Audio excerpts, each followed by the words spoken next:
American-owned hotel.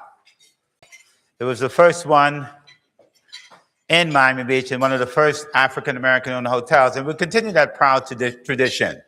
Miami has been really good to us, and we value partnerships. You're going to hear from a number of our partners who are going to bring greetings. And on behalf of the Greater Miami Convention and Visitors Bureau, I want to personally welcome you, as well as on behalf of NABHOOD. We have an interesting program. We have a great speaker, interesting speaker too. And you see the same commitment that we have to building generation. He brought his lovely daughter here. One of our awardees brought her son here.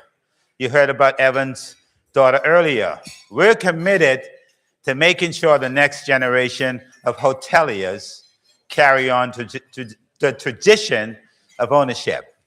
So I'm going to invite my friend to the podium now, one of our partners, the Asian American Hotel Owners President, Raul Patel, to give us greetings. Raul?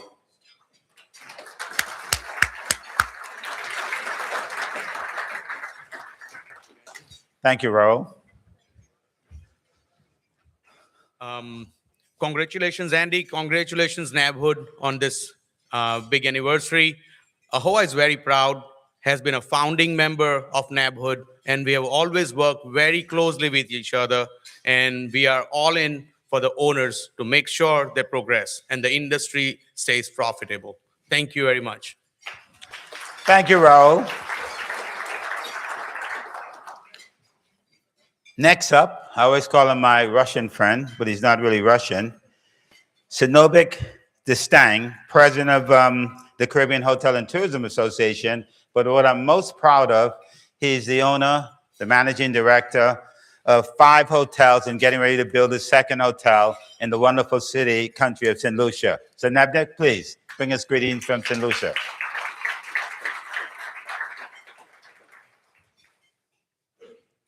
I don't want you to try to hop on the stage like Matt did yesterday.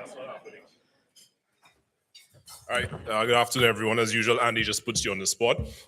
Greetings, I am Sinovnik Destang. Yes, I have a Russian name, but no Russian links. My father just wanted to make sure nobody else had my name, so he picked it out of a Russian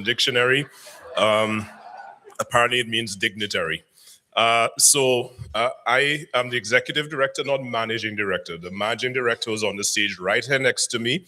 That's my mother, Joyce Destang. She is the managing director and still is of the largest Caribbean hotel group owned by a Black Caribbean woman. That's Bay Gardens Resorts. And that was last year when I got the Outstanding Hotelier Award that Andy gave to me because he just loves us so much. I'm also the president of the Caribbean Hotel and Tourism Association. I'll be on a panel tomorrow talking about Caribbean investment. And hoping as well that we'll be able to formulate a partnership with AAHOA and NABHOOD to get persons from within the NABHOOD AAHOA community to join us in Barbados at our CHTA conference, Chief, where we're looking to do the very first of hopefully many Caribbean hospitality investment missions, where we get people from within this community to look at the Caribbean as a serious investment opportunity and to see it up close and personal. But we'll be talking more about that. You'll be hearing more from Andy about it. I'm just really happy for the partnership and really proud of the work that Andy is doing. It's really been an eye-opener for me being here for this is now my second year at NABHOOD, and Andy's a great person and a great resource for us at CHT. Thank you. Thanks, Nabnek. Everybody keeps saying Andy, but I have a team of people that sometimes want to choke me, including, my good friend John, our sponsors. But I have a team of friends that really bring this together. Pega, John gets upset sometimes, but he'll be okay. Jay, PJ, Felicity, and I just tend to take all the credit. I like to do that from time to time, but again, it takes a team effort. I'm grateful to our sponsors. I'm grateful for all of our panelists and all of our speakers. And, without them, there's no NABHOOD. I'm going to invite another friend of mine, the president of the West Indian Company, Joe Busciotti. Is Joe here? Joe Busciotti, good friend. Joe is the former commissioner of tourism of the USVI. We developed a relationship. His company now owns the port in the U.S. Virgin Islands, They've got some great property that he wants to develop. If you are interested, please see him. You don't have to pay me 10%. There's not corruption where we are. Joe? Thank you. Good afternoon, everyone. Andy, thank you for inviting me and allowing me to be a part of this in my new role. You know, it's very weird being in a room full of hoteliers, being in the cruise business. You know, that zero-sum game still hangs over. But then that's when I bring back my tourism experience and I say, look, you know, it's a business that we invite all our people. We live in the Caribbean, U.S. Virgin Islands. Commissioner Mataranga's King is somewhere here. But for us, it's just to get people in the region. And when they get in the region, then they decide what they want to do. And 25 to 30% of the people that come to the U.S. via cruise then return on an overnight stay. So I always welcome an opportunity to share well wishes from the U.S. Virgin Islands on behalf of our governor, Albert Bryan, and the rest of our team. It's been a pleasure. I've been coming to NABHOOD for the last several years. I think I have a true appreciation for the hotel business. And in living in a tourism destination, we see the hotel all the time. We see the people who work in the hotels all the time. But sometimes we don't understand fully what happens to even get them built. So the panelist that was here before earlier this morning really had me thinking about some of the trials and tribulations it takes to be in the business. So I commend everyone here. I especially want to give a shout out to the students that are here, because I think this is where dreams start, and you have to look around. And particularly in this political environment that we live in today, it's good to look around and see people that look like you actually doing things to make things happen. So again, Andy, NABHOOD, the NABHOOD family, thank you for allowing a cruise guy now, again, back in the room to be part of this hotel conference. And he did mention something. We do have an RFP out right now on our property, 13 and a half acres, small beachfront. So if you're looking for a property in St. Thomas, a location, developers, hoteliers, brands, definitely reach out. We have interest. It's WICO, W-I-C-O, and I had to give a special shout out. My board is going to be happy. So thank you again, and enjoy the conference. Thanks, Joe. Joe, I forgot to tell you, Keith Olchek flew all the way from Phoenix. He's probably looking to do some deal in the Virgin Islands. Wayne, make sure you see Keith Olchek in the back. Keith, raise your hand. Take care of that property.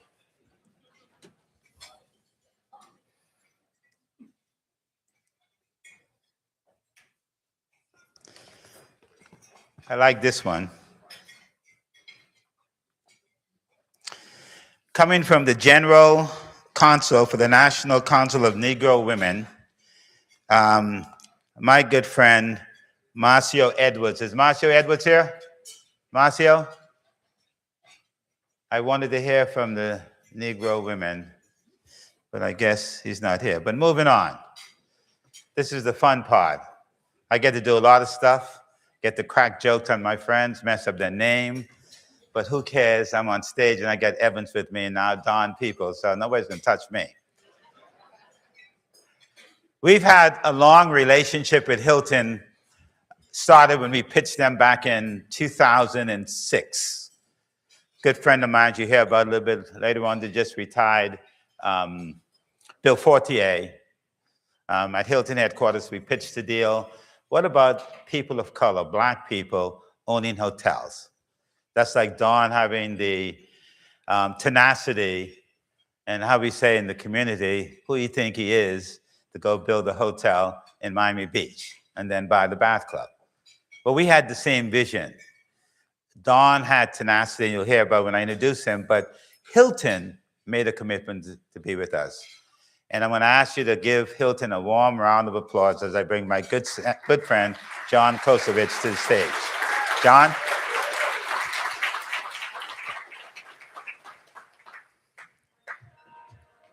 Thank you, sir.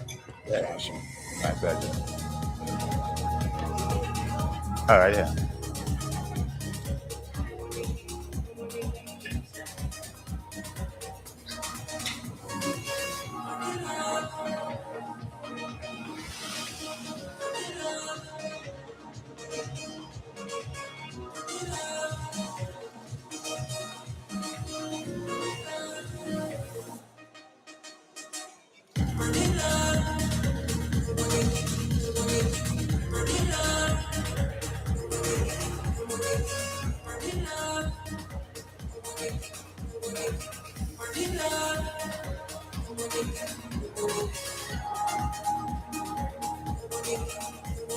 dance?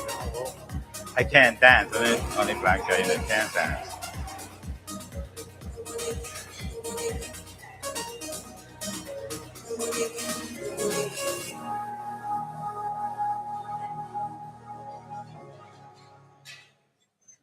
Well, good afternoon, everyone. My name's John Koshavos. I'm the Vice President and Managing Director of Development for Hilton that covered the Southeast region. I want to make a point here. I've known Andy for over 20 years. Today is the first time that he actually pronounced my last name the right way. Well, yeah. Thanks to Pega. Thanks to Pega, right. Look, we are proud to be a sponsor of NABHOOD. We've been partners for a very, very long time. And the education that people get out of this conference, the development that happens, the relationships that we make and meet, it's all about a partnership. And not only does Hilton want to continue to be a partner with Andy and NABHOOD, but all of the sponsors here today do a fantastic job of helping put this conference together. I also want to thank the Hyatt. They did a great job putting this together. So a big round of applause for the staff here at the Hyatt. JP and his team. And again, thank you all for being a part of this great event. And Andy, we look forward to many more years to come. Thank you. Thanks, John. Appreciate it, man. Equally. Well, I know you're hungry, so why don't we have serve lunch? JP, luncheon team, and we'll be right back with you shortly to continue the rest of the program. Enjoy lunch.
Ladies and gentlemen, we have a wonderful introduction for our 30th annual International African American Hotel Ownership and Investment Summit. Introducing our silent auction, which is for student leadership and art scholarship to the wonderful students that created this art. So please ensure that you go to the website and you take a look so that you can get your electronic paddle to bid. The artwork is displayed close to the registration desk. So you want to ensure that you look at a wonderful piece created. It's all about the human touch through art. Don't miss this opportunity to give a wonderful art student a scholarship to pursue their dreams.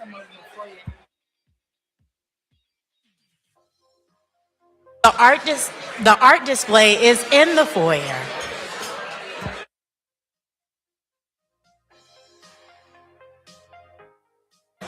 Ladies and gentlemen, bringing Dr. Andy Ingram back to the stage.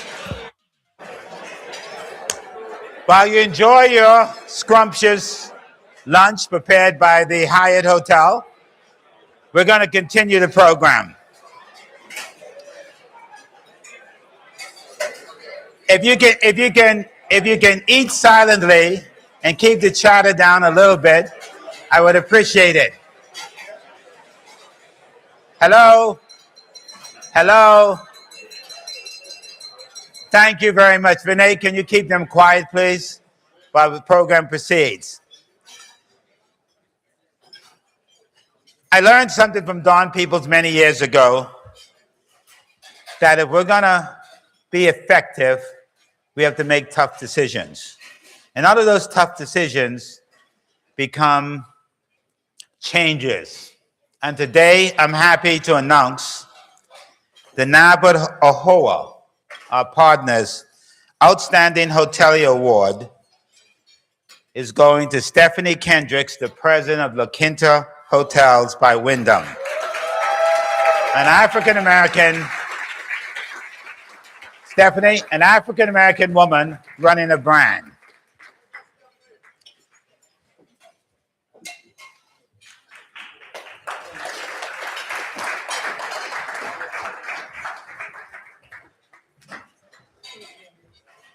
I've invited the board members from AAHOA to join me on stage with its chairman, Raul.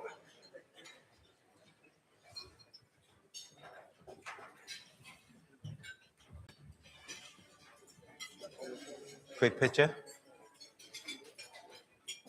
So you're doing excellent. Just keep smiling. I love that. Appreciate you so much. Wonderful. Thank you. And say a few words. Absolutely, sure. Thank you. I want to start by saying I truly love this industry. I mean, hospitality means so much to me. And I think about whether in my current role or when I was a GM of a hotel outside of Kissimmee, or when I was waiting tables in college. There's something so satisfying about caring for people, where they lay their head, where they drink, where they eat. It really touches me. And I do think that it stems from my parents. My dad was a self-employed pediatrician who chose to set up his practice in a low income area in Mobile, Alabama. My mom is a retired social worker. And so this idea of service and hospitality really runs through my blood. Andy, thank you so much for this recognition. I really appreciate it. To my Wyndham colleagues, you are the best. I learned so much from you. You inspire me, and including inspiration. When I think about it, all of these students and all of these people in this room that are so interested in exploring the hospitality world, it energizes me. And I want to share everything that I know about this with each of you. I could just sit down with each and every one of you because I love it so much. I also want to thank, again, it's not lost on me that this is sponsored by AAHOA. And what's so interesting about it is that I have a special connection with a certain one, and that is Mr. Rahul. And let me just tell you how it started out. So I've been with Wyndham, this past May was 19 years. I've had different roles. I've run Ramada, I've run Travelodge, I've been the vice president of Days Inn. Love you, Lena. And when I started with Wyndham in 2007, I was hired as what we call a quality assurance consultant. Now that's a fancy word for an inspector. That's normally the person you want to kick out into moving traffic. I get it. Sometimes there's some tough conversations, but it needs to be had. But one of my first hotels, in the first couple of years, I ran across a hotelier who had a Days Inn, and it was Rahul. And we were learning this together. And I know that he either was nervous or I was making him crazy or he couldn't wait to get me out of there. But what I love about this business is that there's so much interest in taking care of guests. And I remember walking the hotels, the rooms with him and him asking questions and learning how to do self-inspection. So year after year, we would come back and it would get better and better. And I know that he was getting better and better. So I'm so incredibly proud of your trajectory from that moment to now being the chairman of AAHOA. So congratulations. Thank you so much for this honor. I really, really appreciate it. Thank you.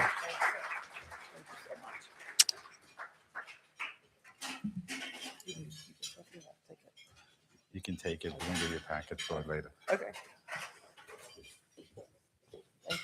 Thank you. Give another round of applause.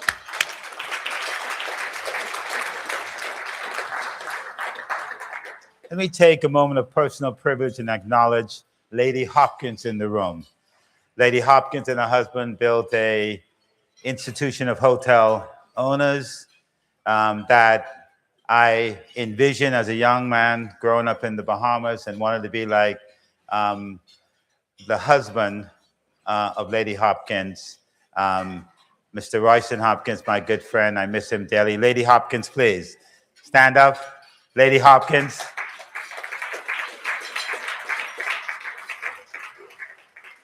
Thank you very much.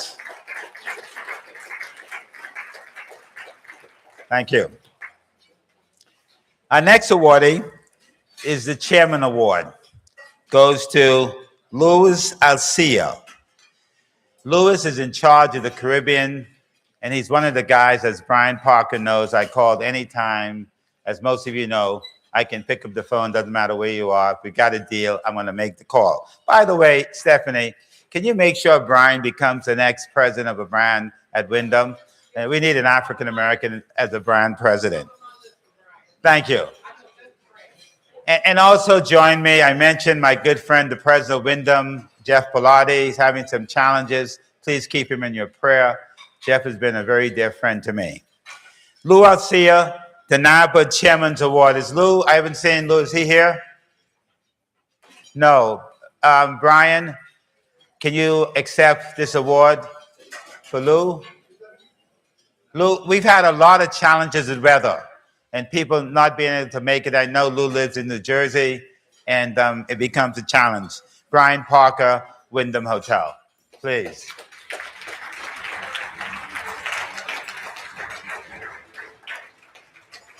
Take a picture, thank you. I appreciate it. Right here, right here. Thank you so much. Good smile. That's excellent. Thank you. Thanks, appreciate it.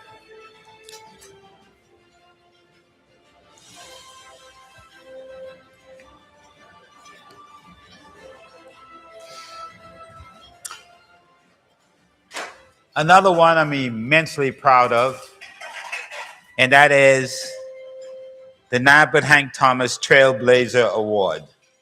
To have an African-American woman at the helm of a 5-star hotel in the Caribbean is a beacon to all folks in the region. Whether you're white, black, Asian, Jew, Chinese, whatever, you always know when you have excellence. And you have that excellence because of the way she was brought up by Lady Hopkins and Sir Royston Hopkins. Please join me on the stage in welcoming Jenelle Hopkins.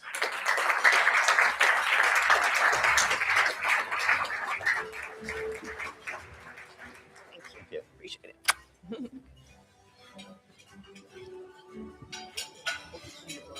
It's broken and you gotta get a box to take it.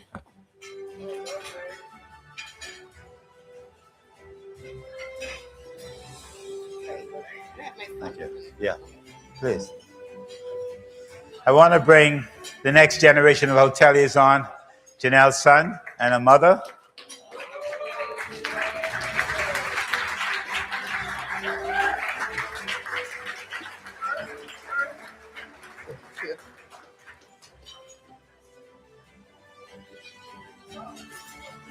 Here we go, right here. Everyone, let me this way.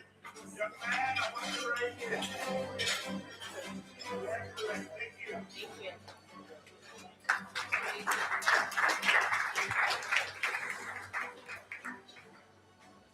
Want to say a few words, please?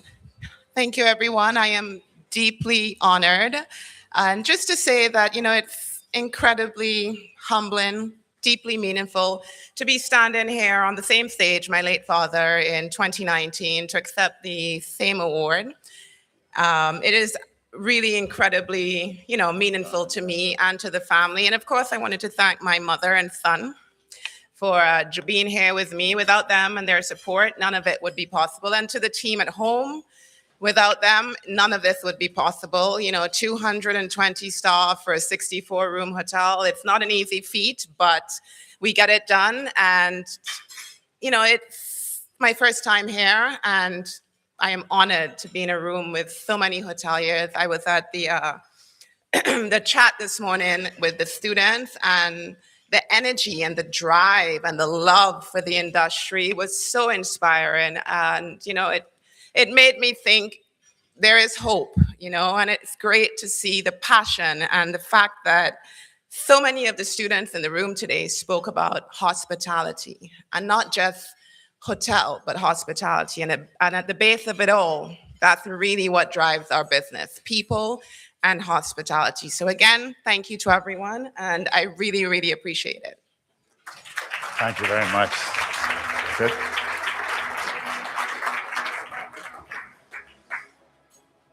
People work hard. You heard from Evans Charles to talk about the challenges, but the one thing you don't do is give up. If you did, we wouldn't be here today. So this next individual, both he and his wife, has spent some years in trying to create a hotel called the Rook Hotel at South Boston. Julian is a guy that's not going to give up. So ladies and gentlemen, let me have you welcome Julian to the stage.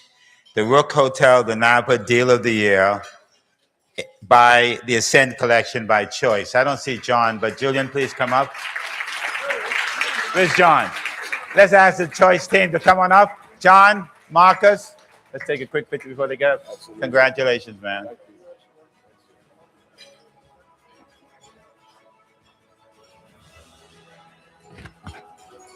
Anybody else? Good.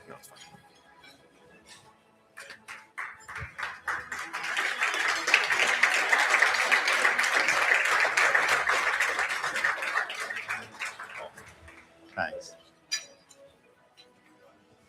Say a few words. I'll stay while he speaks. Yeah. How's everybody doing? You enjoying lunch? Yes. Watch it. It's a lot I could say, and John knows, Marcus knows, these guys know me very well. I'm going to be brief as possible, but I do want to say thank you. Thank you, Andy. Thank you, NABHOOD team. Thank you, Choice, John, Marcus. I thank you, AAHOA. It's been a very trying last 4.5 years to bring this deal to close. There were so many obstacles and variables that came into play that tried to derail us 1,000 times. We're talking about a 12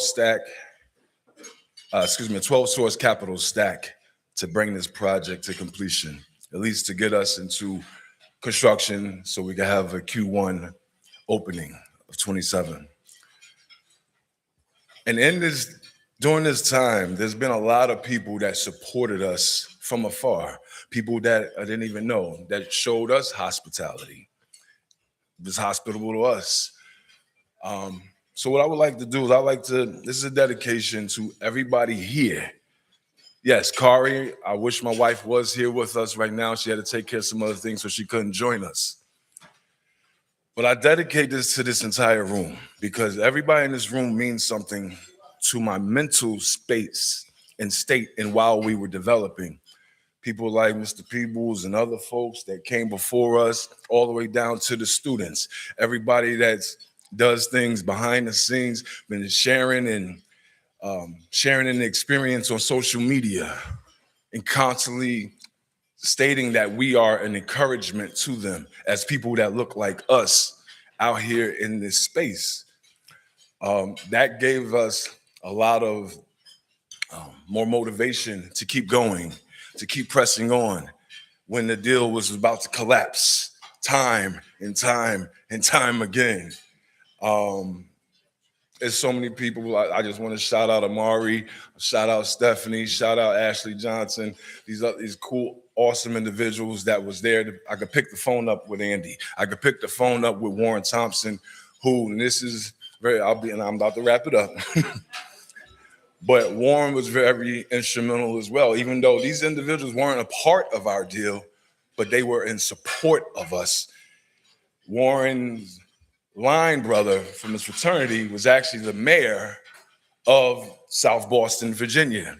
So in the 4 years that this trying project took, when people tried to push, when people tried to come against it and talk whatever they're gonna talk, Mayor Owens, because of his relationship with Warren and us being able to spend time through an introduction from Andy with Warren to go spend time with him and his wife and his family and break bread, he got to know us a little bit. So he was able to vouch for us. That's the importance of building relationships here and being hospitable to one another. So again, I thank you, everybody here, Andy, NABHOOD, Choice. Thank you. If you want to hear more, I'm sure Andy will set up some time I can share the more in-depth story. Thank you. Thanks, John. We're going to move rather quickly so we don't keep our speaker waiting. Bill, can you join us on stage? The next one is our NABHOOD Bill Fortier, who retired recently, Scholarship Award. And Bill went to the University of Houston, and we're providing a check to a deserving young student for $5,000. John. I finally got his name right, and I blew it. So Bill Fortier, who started with me back in 2006, went to the University of Houston, and we decided to put a scholarship fund there. So, Awesome. No, you get there. no, you get here. No, you get there. How's that? Better. Big smile for that check. Big smile right here, and then still the check forward a little bit. Thank you so much. That's excellent. Thank you. Thank you. Appreciate it. We're finished. We have one more. We encourage you to give to our students, but I'm going to invite the chairman of NABHOOD Scholarship Committee to the stage. We're going to go real quickly. We don't have a lot of time. We're going to talk about one of my favorite heroes, Hank Thomas. Hank Thomas, at 18 years old, left Howard University to become a freedom rider. At 18 years old, I wasn't leaving anywhere to go have somebody hit me or spit on me. I may go and look for a fight, but it's simply not to, and I was going to hit back. Hank Thomas is not doing well today, and they just named the street this past Saturday in Jacksonville after him. But Hank talked about the tenacity of ownership. He had a couple of McDonald's, and more importantly, he became a hotel owner. So we've created the Hank Thomas Trailblazer Scholarship, which will remain with NABHOOD, and it's something we really want to do. Mitch, we only got 5 seconds. No, we have 2 minutes. I see this big, long paper. We're not going to go through this because Don has to speak. Okay, that's fine. I mean, Mitch is a lawyer, so I don't want to get sued. Go ahead, Mitch, chairman. A couple of things before we speak to Hank. So we have the breakfast tomorrow morning. For those of you who need to know how to register, there's a QR code, I think, on there that you can do it through there. Or you can go to the registration table out front to do that. And also we have the silent auction. People who are interested, there's a QR code out there. If you want to, if you bid $500 or more, even if you don't get the painting, you will still get admitted to the breakfast. So I encourage you all to do that. The breakfast is a very valuable experience for all of you in this room. And it's been attended by people like Jeff Bellotti, who attended a few years ago and had a very well-founded experience. So I want to speak to Hank. So about Hank Thomas, that's what we're here about. So I first came in contact with Hank back in, I think it was back 2007, 2008 or something like that. And he spoke at NABHOOD, and he told a story. Now, for those of you who've never met Hank Thomas, he's a big strapping man and broad shoulders, deep baritone voice, articulate as can be. And he told a story of, and he's several men in his family, his father, his uncles were Marines. And he too had been a Marine in the Vietnam War, returned home from Vietnam, put on his dress blues, and went down to the polling station on election day to vote. And a bunch of white whatevers turned him away and wouldn't let him to vote. And that story struck with me forever. And there's been other stories about, in the story about Andy was telling, a Freedom Rider, he was on the first bus with former Congressman John Lewis, making good trouble together. And they went to Anniston, Alabama. And as the story goes, an incendiary device was thrown in. So they went into Anniston, and the sheriff escorted them out of town so the KKK could attack them outside the town, not in the jurisdiction. KKK threw an incendiary device into the bus through a broken window, and the bus, they wouldn't leave the bus because they would get killed. Well, if you ask Hank, he said, if we left the bus, we'd get killed. And so they didn't. Pardon? Let's show a clip of that. Do you have a 2 minute, 1 minute clip? 30 seconds. 30-second clip. Yeah. And I'll speak. I don't know if he's going to be talking. Here you go.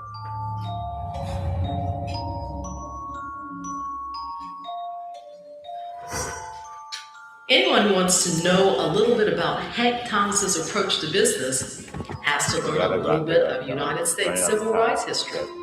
Thomas was one of the original 13 freedom bus riders in the 1960s.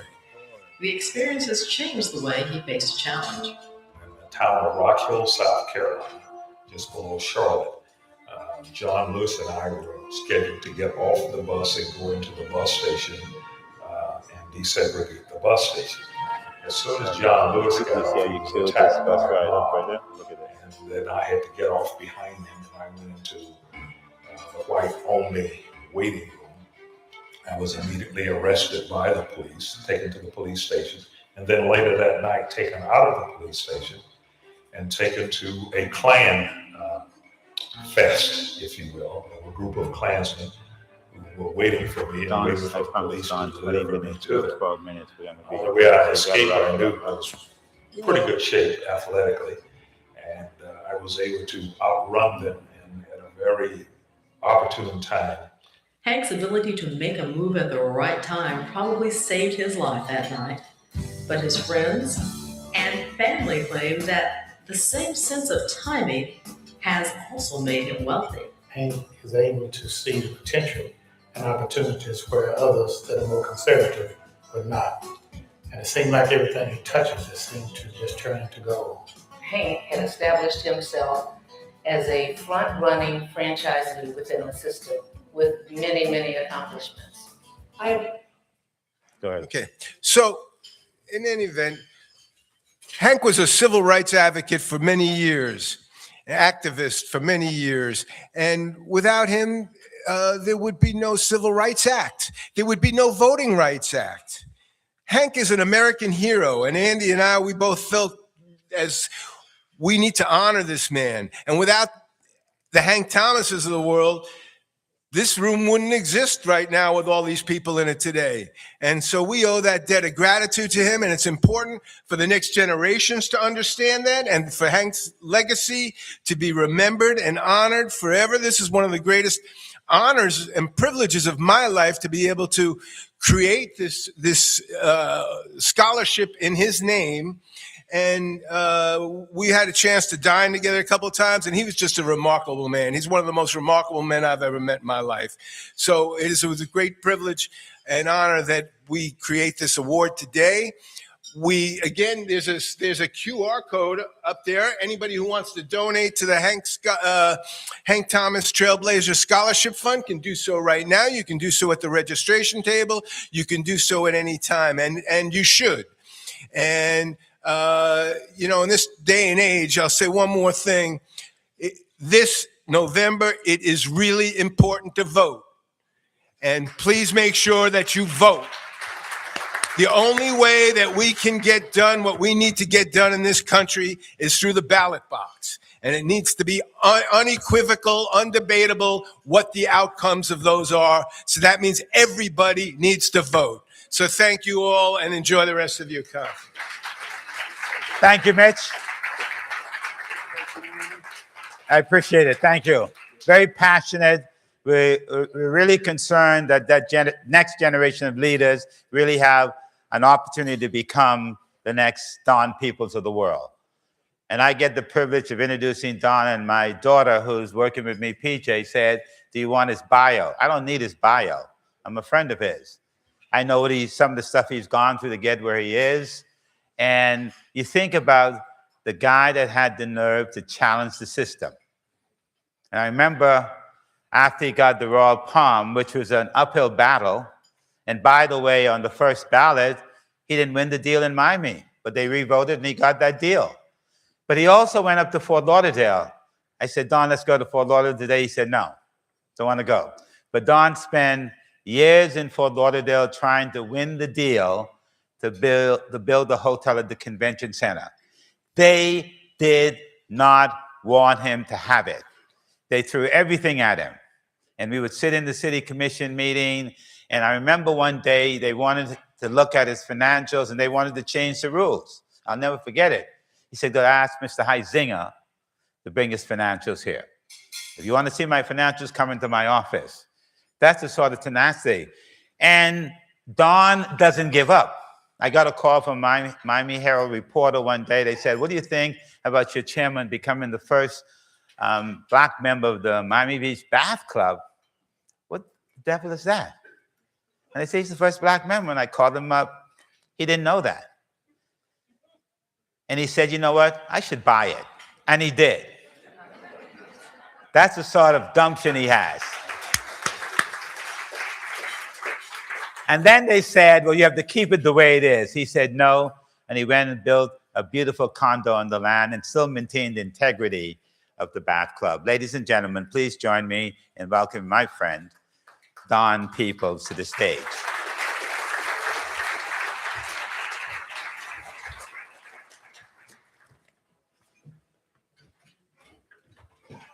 Thank you, sir.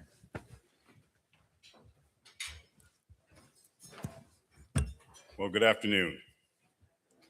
So you know, by the way, when you start hearing these stories about yourself, you begin to start thinking about, okay, I must be getting up there in age. So I'm older than I look, hopefully. So it's great to be here. And I'm privileged to be able to speak with you all this afternoon. So America has never been a place. It has always been a promise. The promise that every generation has the opportunity to build a better future than the generation that follows. But that promise does not fulfill itself. Opportunity is created through vision, hard work, and the willingness to fight for what is right. And more often than not, progress begins when someone chooses to open a door and keeps that door open for someone else. So my grandfather spent 41 years opening the front doors of the Marriott Wardman Park Hotel in Washington, D.C. He wasn't the owner. He wasn't the developer. But every morning, he stood there with professionalism, believing that hard work and service could create opportunities his family had never known. So he spent his life opening those doors for others. So imagine what it meant to his 5 daughters and to me, years later, to open the doors of my own Marriott hotel just a few miles away from the National Mall.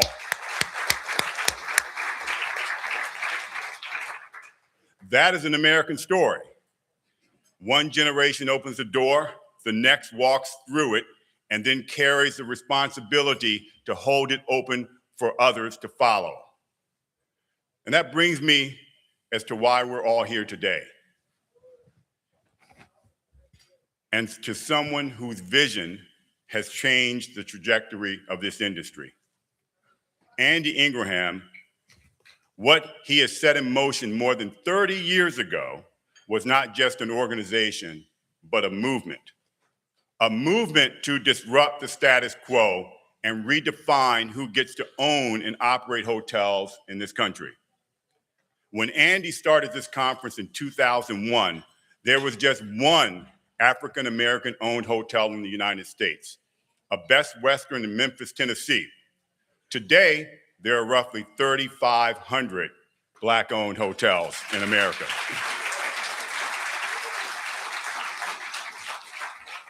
That's significant progress. That is impact. That is legacy. That would not have happened without the tireless quest for economic reciprocity by Andy and the grit to see it through. Many people talk about change and impact. Andy's actions say it all. So please stand and join me in giving Andy a well-deserved round of applause in recognition for his vision and transformative impact.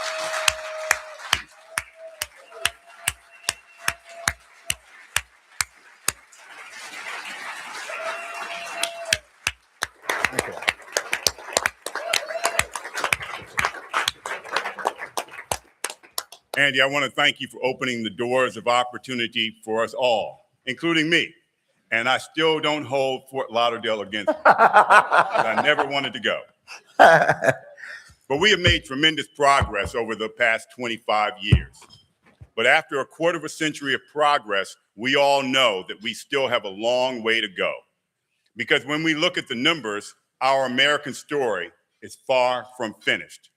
In fact, we are now starting chapter 6. And let me tell you why I call it Chapter 6. Let's review our history. Chapter 1, kidnapped and brought to America in bondage. Chapter 2, the end of slavery in 1865.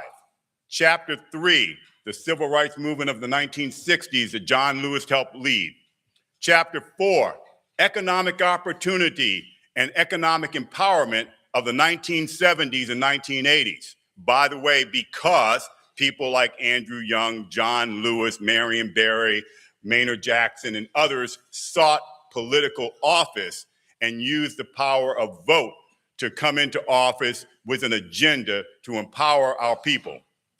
Chapter 5, the dilution of that economic empowerment through DEI and its derailment of DEI that followed.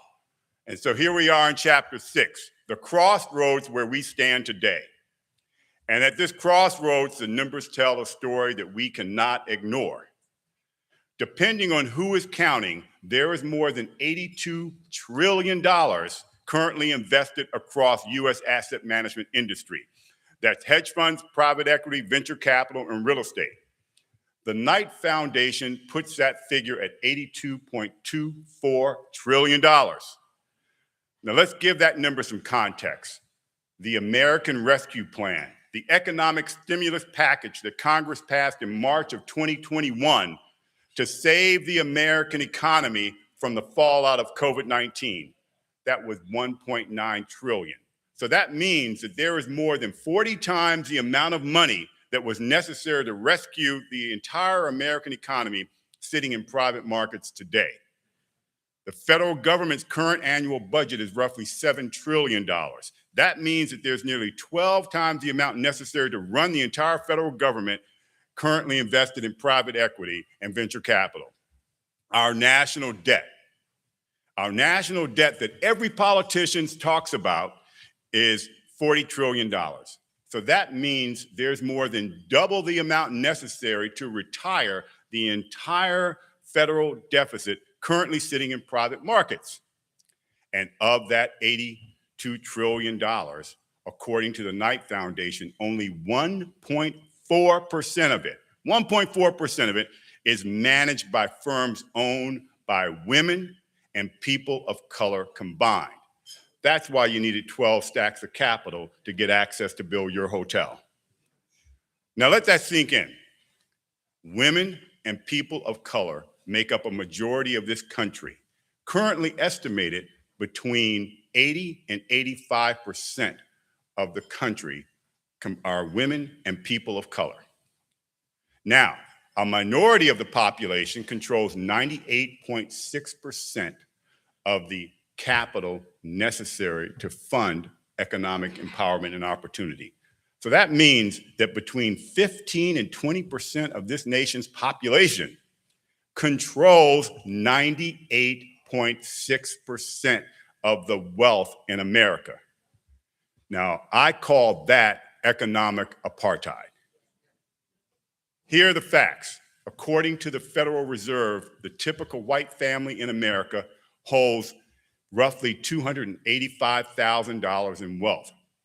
The typical black household owns roughly $45,000 in wealth, less than 1/6 of our white counterparts. Look at the average typical wealth, average instead of typical wealth, and that is 1.3 million for white households and 1/6 the amount for black households. Let's go to where you are, Boston. The average household net worth of a white family in Boston is nearly $300,000, but the average household net worth of a black household is $8. And that statistic came from the Boston Federal Reserve Board. So let's think about that now, for example. Slavery ended 160 years ago, yet the typical white family still holds more than 6 to 10 times the wealth of our families. So closer to home, women make up almost 51% of the US population, more than 60% of the hospitality workforce, yet they hold fewer than 10% of the leadership roles and own less than 10% of the hotels in our industry. African Americans represent more than 12% of America's adult population, And yet we own less than 2% of America's hotels. So yes, we have made progress, but we have a long way to go. Now I want to take you back for a moment. I've been coming to South Florida for decades, and it has been my home for 30 years. I watched Miami reinvent itself time and time again, but one trip in particular changed my life. It was 1995. I came here on vacation in South Beach when Ian Schrager opened the Delano Hotel. And I read an article in the Miami Herald about an upcoming request for proposals, an RFP, for the redevelopment of the Royal Palm Hotel. This was not just any project. At the time, Miami had endured a 2-year tourism boycott led by African-American leaders like H.T. Smith, protesting the lack of economic inclusion for African-Americans in Miami's #1 industry, the hotel industry. This RFP was part of a settlement of that boycott. And it was a goal to have the first major hotel in the country to be developed by African Americans and owned by a majority of African Americans. So that caught my attention. It was New Year's Eve, 1995, and I made a decision that night to win that project. I assembled a diverse team of partners and talented professionals with one goal: to deliver something transformational. More importantly, I assembled a 100% African American ownership team. People assumed it was a slam dunk, but it was the fight of my career, my World War III. Winning the rights to develop the Royal Palm Hotel remains the hardest career battle I've ever fought. I went up against the mayor of the city and the entire business and political establishment. We were not the preferred team. It was actually the consolation prize for Hyatt hotels because they had lost the Lowe's Hotel RFP. So I had to go up against that family as well. And it took every skill I had developed in Washington, D.C., and I deployed it in Miami Beach. But I leaned on one overriding principle that had carried me my entire life: never, ever quit. So I used grit and determination to beat the mayor in his own city, in front of his own city commission that he was a presiding officer of. So 6 months after reading that Miami Herald article, my team won the rights to develop the Royal Palm Hotel.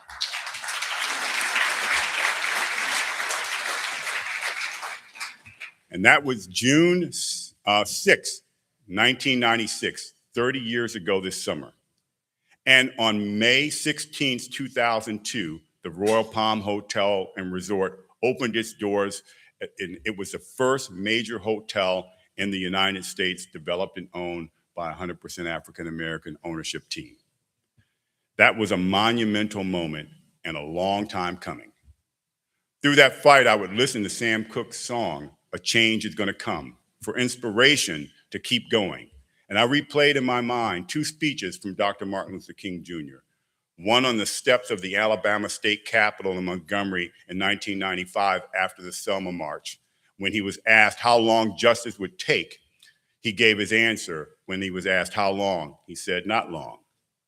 And 3 years later, from the mountaintop in Memphis, he promised us that we as a people will get to the promised land. So while I was fighting for economic reciprocity, and it was difficult, but it wasn't long. It was 6 months.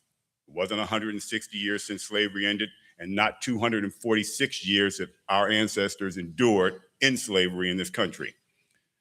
Dr. King had a dream, and I had a dream, but to turn that dream in reality takes perseverance, grit, and a willingness to do what Malcolm X called upon us to all do, by any means necessary. Dr. King sacrificed his life for that dream. The way we honor that sacrifice is we refuse to quit. The Royal Palm Hotel, America's first Black-owned and developed hotel, was my dream. But let's be honest, it was just one hotel. It was the Jackie Robinson moment of the hotel business, but it was one hotel. It took years to bring to life, and it was far more difficult than it should have been.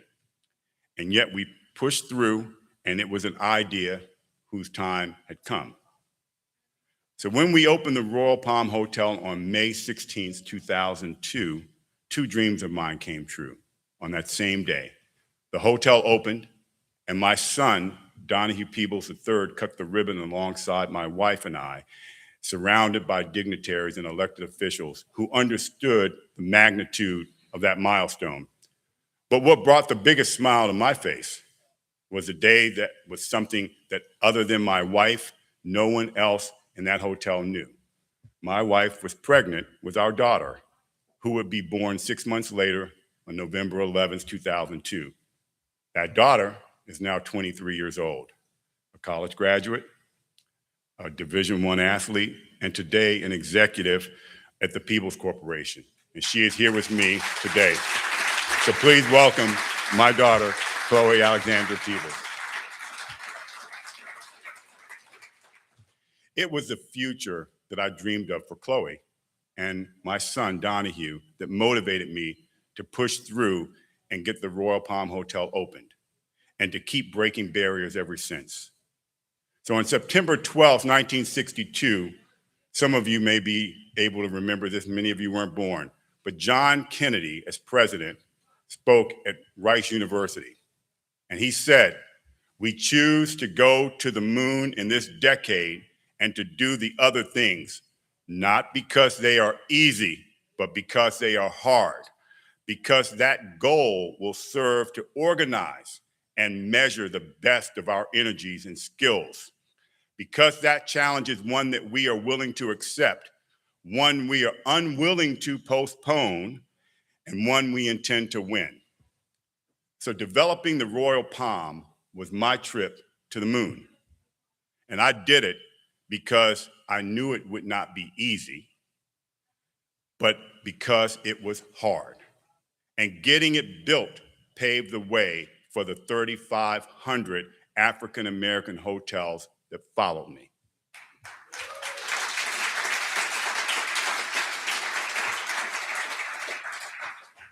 Three years later, though, I sold the Royal Palm Hotel for $130 million. It cost $80 million to build, and my team and I walked away with a $50 million profit.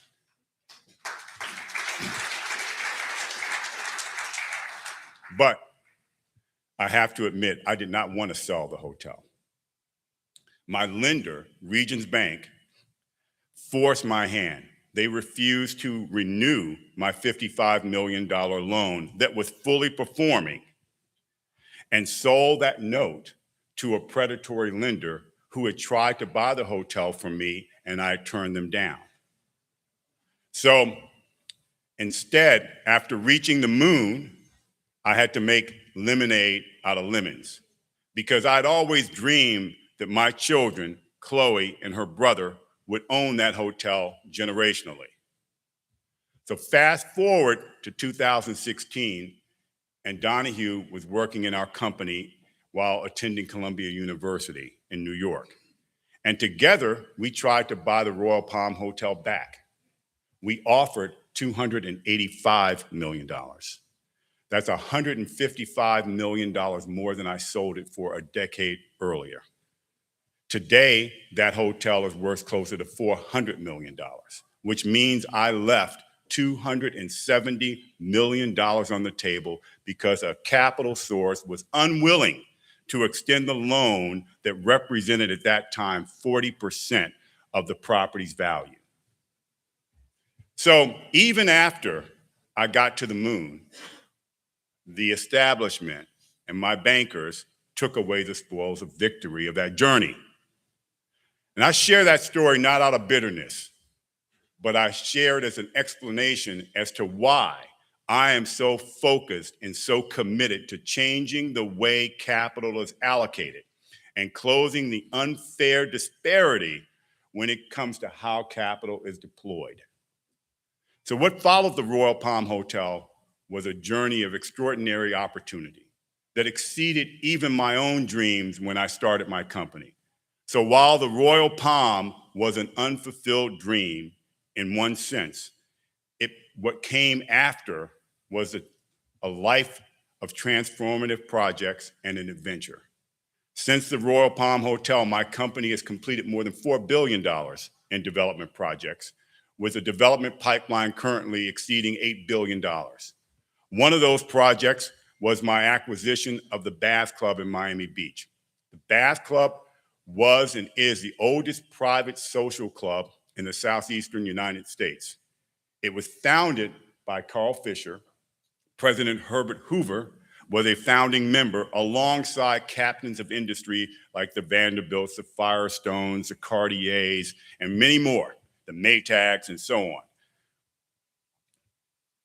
It was also what was called a restricted club.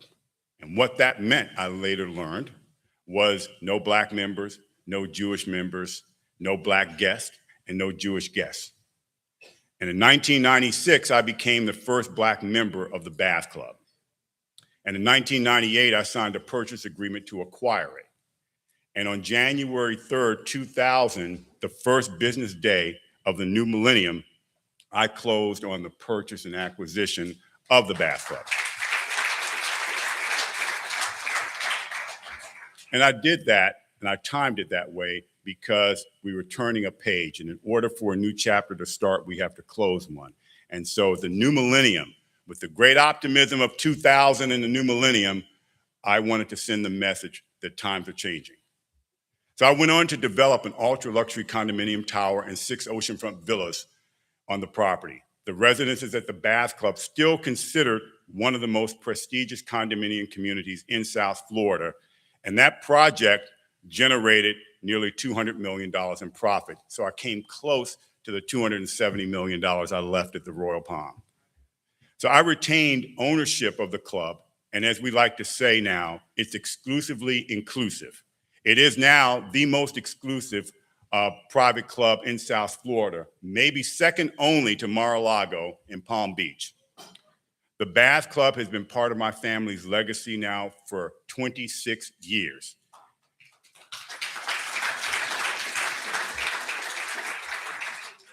This December, the club will celebrate its 100th anniversary, and it's owned by its first Black member, and it is no longer restricted.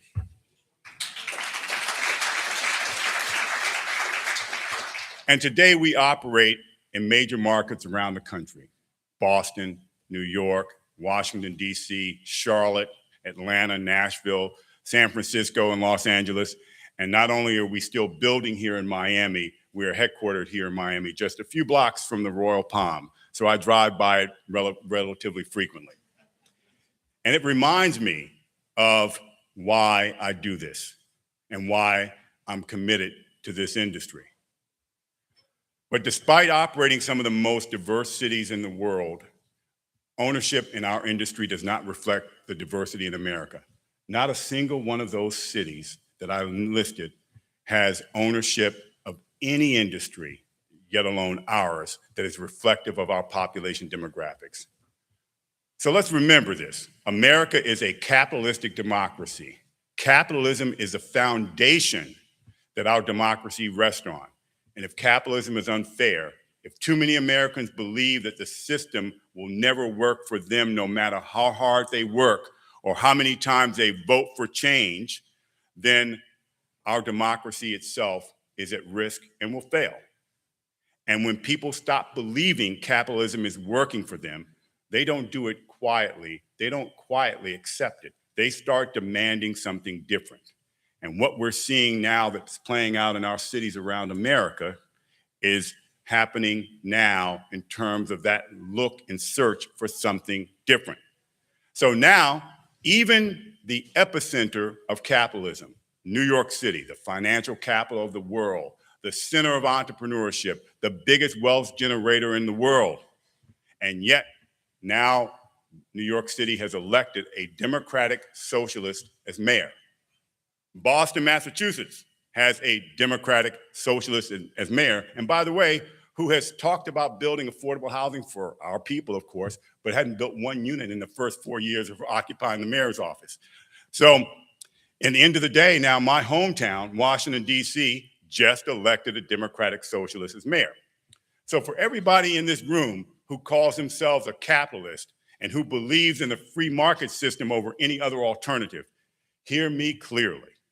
The way you protect capitalism is by making it fair.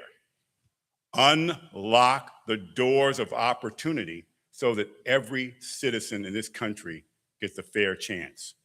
They get a fair chance, not a guaranteed outcome, but a fair chance to achieve their dream, a fair chance to go to the moon, and a fair chance to reap the rewards of getting there.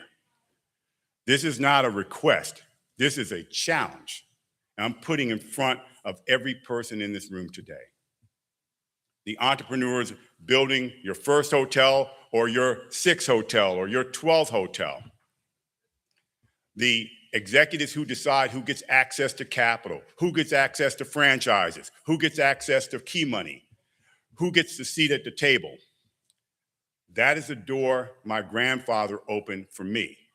He spent 41 years opening doors for others in the hospitality industry, and he opened the most important door for me by teaching me that opportunity changes lives, that I live in the greatest country on the planet, and that our time had come for economic empowerment. So now it's our turn to hold the door open for the next generation. Andy Ingraham did not wait for permission 30 years ago, and one hotel became 3,500. Imagine what Chapter 6 will look like if everyone in this room decides to open one more door. Please open these doors. Thank you very much. God bless you.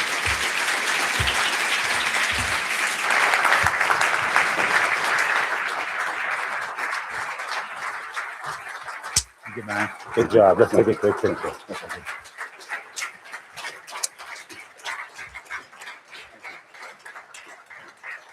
We get a picture?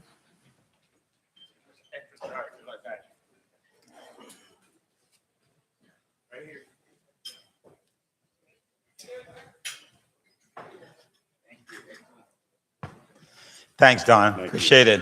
Give him another round of applause, folks.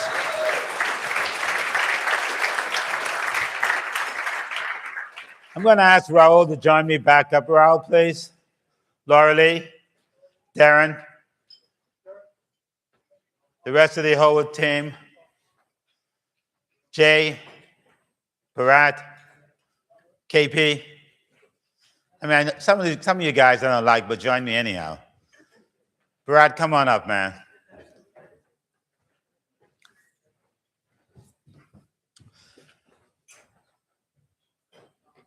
Do I have all the Indians in the house? I do? Okay. HP, where's HP? HP, Nash. There are no Indian. Oh, there she is, women. Please, Tina, where's your husband? Is he up here? Why don't you come? He's not really the boss, you are. Oh, you there? I'm sorry. Who cares about you? Lena, where's Lena? Lena?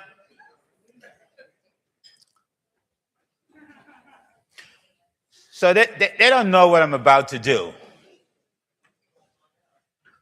Nobody does. Thank Matt.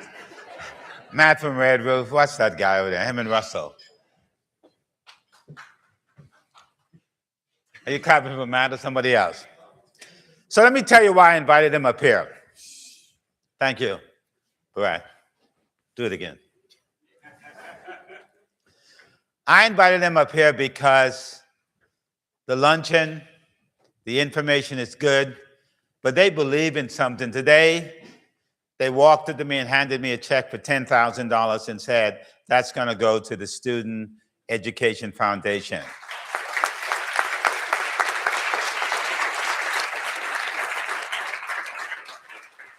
This is what partnership look like. This is when I talk about, Mitch, please join us. Mitch is my grandfather, and I don't know why I keep forgetting him. Mitch, please. On my father's side, right? As chairman of the NABHOOD Student Scholarship Fund, Mitch has always been talking about getting funds. And on Sunday morning, I think it was Sunday morning, Bharat, a bunch of us, got on the phone to talk about how we talk about this journey of helping young people. And Laura walked up to me, president of AAHOA. Please, Laura, walk up among all these Indian guys, on beauty. Laura walked up to me and gave me a check and an envelope, and I said, "What is this?" She said, "It's for our commitment to the mission of helping African-American young people become the next Don people." Thank you. Thank you very much. Thank you, guys. Thank you, Mr. Chairman. And one last note. I was in Philadelphia. What city was in last convention? I was in Philadelphia, and we have elections. AAHOA members take elections very seriously. And we have this ballot, and there's probably 3,000 to 4,000 people want to vote, and we're listening to candidates. And a young man made a passionate plea about leadership. And I cast my ballot for that young man. 5 years from now, Darren will be the next chairman in 5 years of AAHOA. Four. No, you counting this year? Secretary. 4 years. That's much quicker than I thought. So time is running out. Get to know people, get to know these guys. And I want to be a friend of Darren now, so in 4 years, I don't call him for something and say, "Who are you?" Ladies and gentlemen, round of applause. Thank you. I know we're, I'm sorry, we're taking a picture. Right there.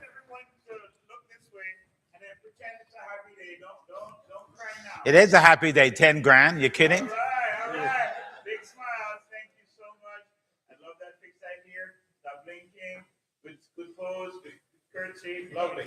Well, Thank you. Thank you, guys. The next sessions, I know we're running late, but please make your way to the next session. Thank you very much. Please enjoy the rest of the day. Be here at 8 o'clock tomorrow morning. We're going to raffle off $1,000 to the folks that are here at 8 o'clock in the morning in cash. Thank you. And don't get to announce the silent auction first.